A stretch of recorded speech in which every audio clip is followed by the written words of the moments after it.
This is the Big O Show. This is the Big O Show. Welcome back Inside the Paint. Ira has challenged me, so I'm going to try to get to all these questions and comments.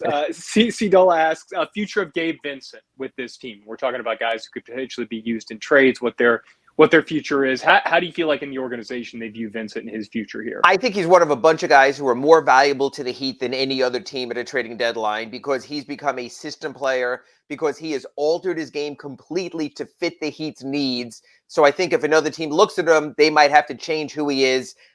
Clay, we talk about this all the time. Guys who were with the Heat and have really good careers go somewhere else and disappear.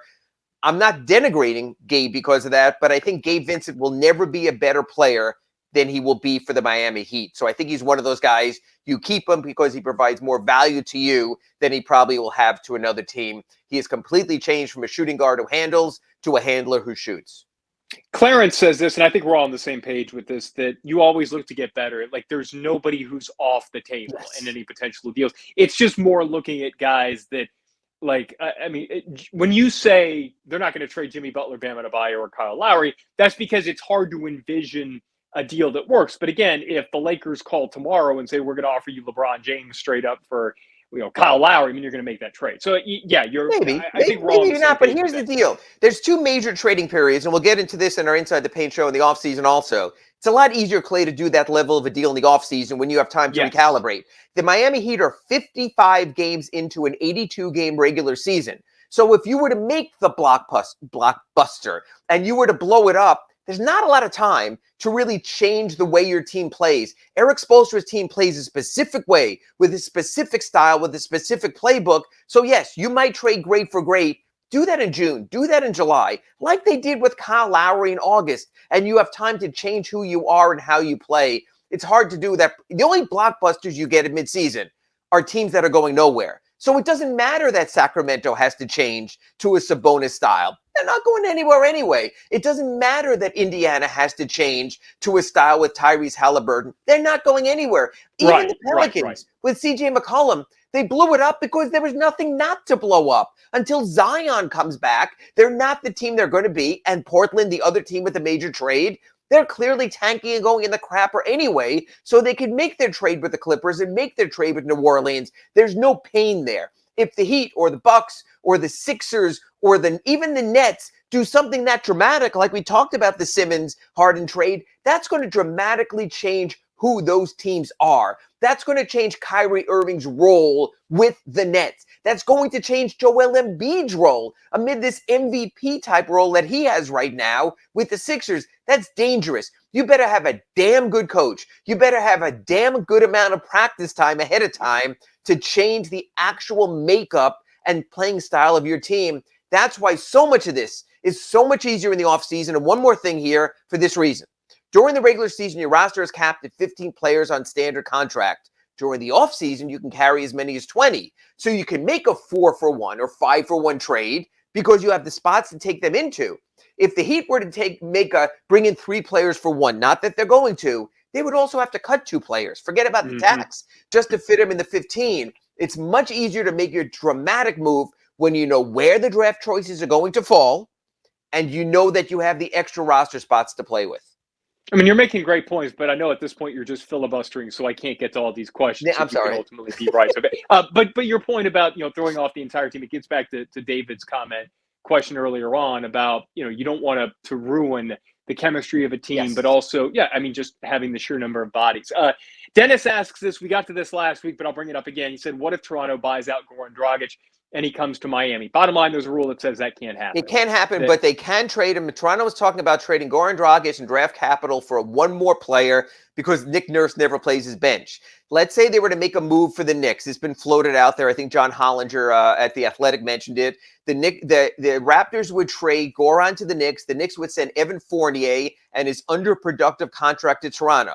Toronto would get a better bench player than they have right now. The Knicks would buy out Goran Dragic so that they can go ahead and play Cam Reddish a little more and see what happens. In that case, the Heat can sign him. Any team can sign him because he won't be coming directly from the team in the same calendar trade year the Heat traded him to. That'll be fascinating. I talked to someone with the Heat yesterday and I asked him that.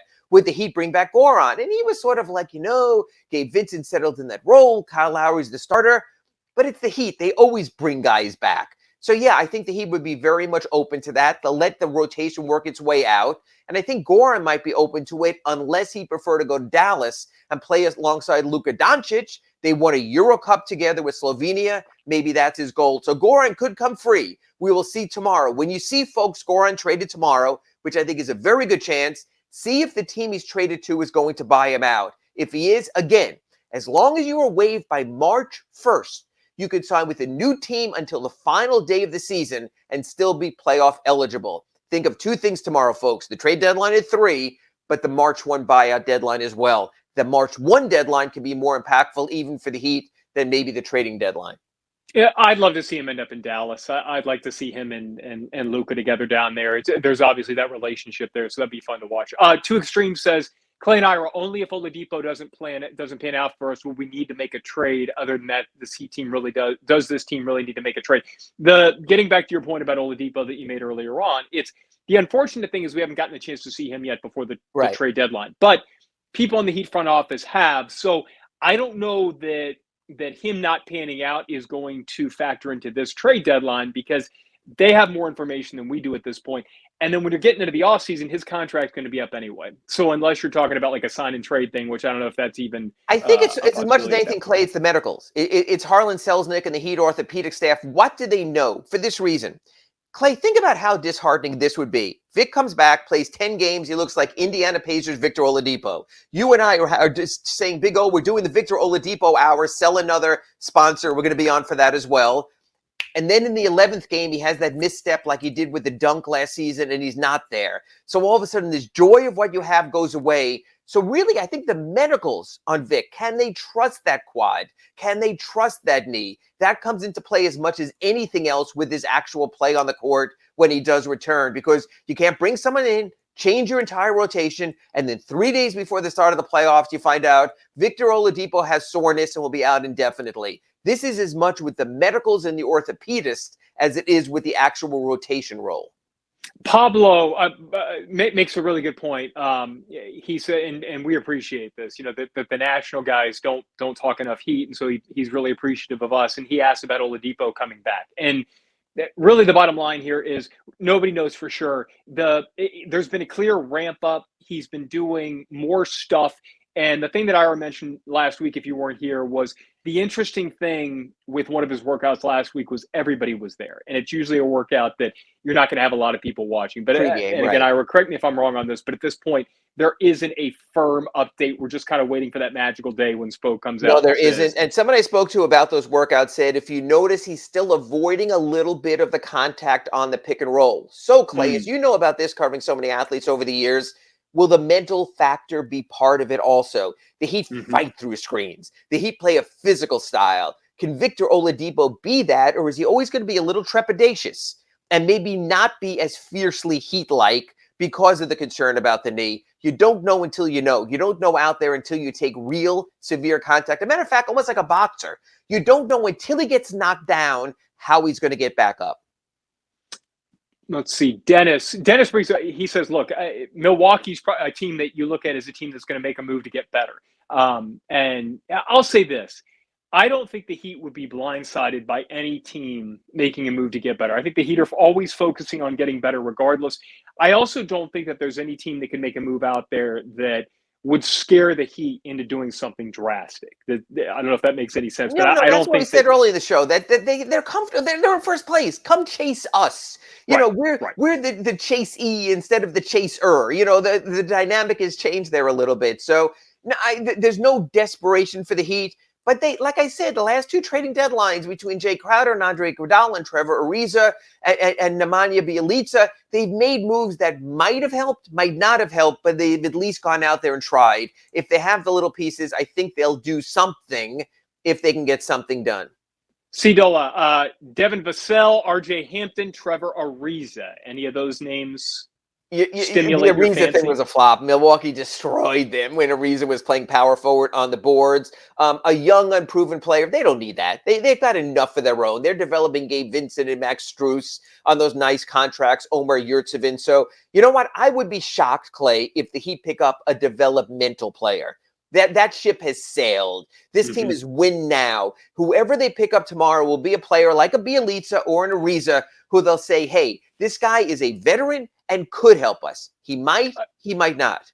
Had a couple of questions about Markieff Morris. I mean, anything you can add to where we're at right now, or just kind of give us a quick summation? No, I had mentioned this before. We had talked about this. There was the pre-existing neck injury, and once you have a pre-existing neck injury, there's a greater concern. So Markieff Morris can shoot. Markieff Morris can take part in practice, but can Markieff Morris take a dramatic hit to the neck that will not cause major consequences? Look, this reminds us, and you know, Clay, you've been through this. Alonzo Mourning with the kidney, the Heat, he couldn't play.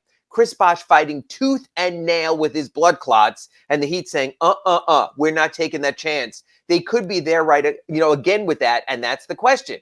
If there were any doubts of Markieff Morris playing efficiently again this season, then I think power forward might be something you address, because if PJ Tucker can't play, is in foul trouble, not available, you don't have a lot of depth at that position. I disagree with people who say they need a facilitator, they need a defender. I think you need to look at power forward just for that depth. And by the way, that's something that I think has changed in both yours and my mind as the season has gone on. Because I think you and I both felt like early on that the concern was at a backup point guard spot, getting a facilitator in there. I think as this season has played out, assuming you have Kyle Lowry healthy, right, I think you feel good about that. And I think you feel good enough about that second unit and what they're able to do. Oh, gosh, yeah. I mean, they've been increasing leads. I wrote a story about that. They almost need a nickname at that point where they're playing with Tyler Hero and Gabe Vincent and Max Strus, and Dwayne Dedman and the guys coming off the bench, Caleb Martin, what they've done. They've got five who can help. That's going to be something we'll talk about next week once all the dust clears here, who plays and who doesn't in a playoff rotation, because we'll be getting closer to that, and we'll know more of the definitive roster, at least until the March 1 buyout deadline. Got any more names, Clay? Yeah, and this is it. I got through everything. David asks about Caleb Martin and Max Strus, and the idea that if another team calls and says, we want one of those players, is there one that you would choose between the two to keep, assuming that there's somebody who can make you better out there? Is there one of those guys that, whether it's long-term or short-term help, that you would be more willing to part with than the other? Well, considering Caleb's on a two-way and Max is on a minimum, what are you getting for that low of a number? And usually, Clay, you trade that type of player to get rid of a bad, big contract. But none of the Heat's big contracts are that bad. Please, people, stop at Duncan Robinson.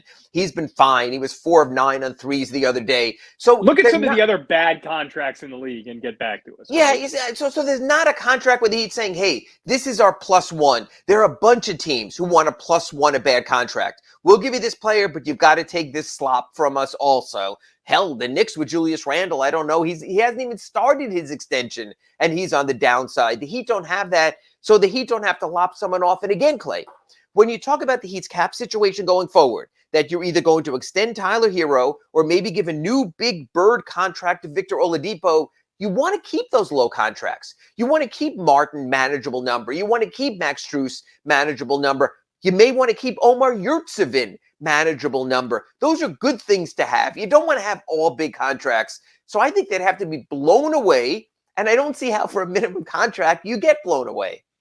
It's kind of funny. The show's over, and we haven't even talked about a single game. Got the game coming up tomorrow night against New Orleans. Against it's playing a little bit better, but still and the Nets on Saturday at the arena. What do they have? It's a road game. Kyrie travels, but you know what? It's this time of year, and I think finally next week we can, we come back, we can exhale a little, talk more about basketball. Didn't even mention Spo and Riley, top 15 all-time coaches, just a gazillion things. But you know what?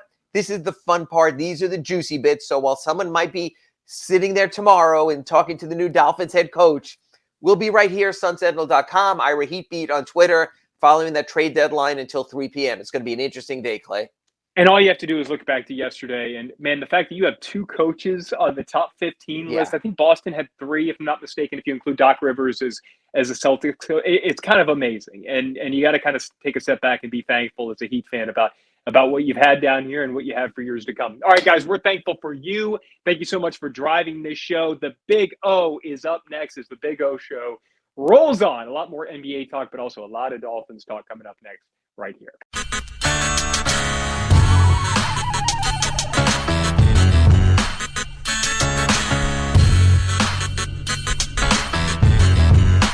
This is the Big O Show. This is the Big O Show.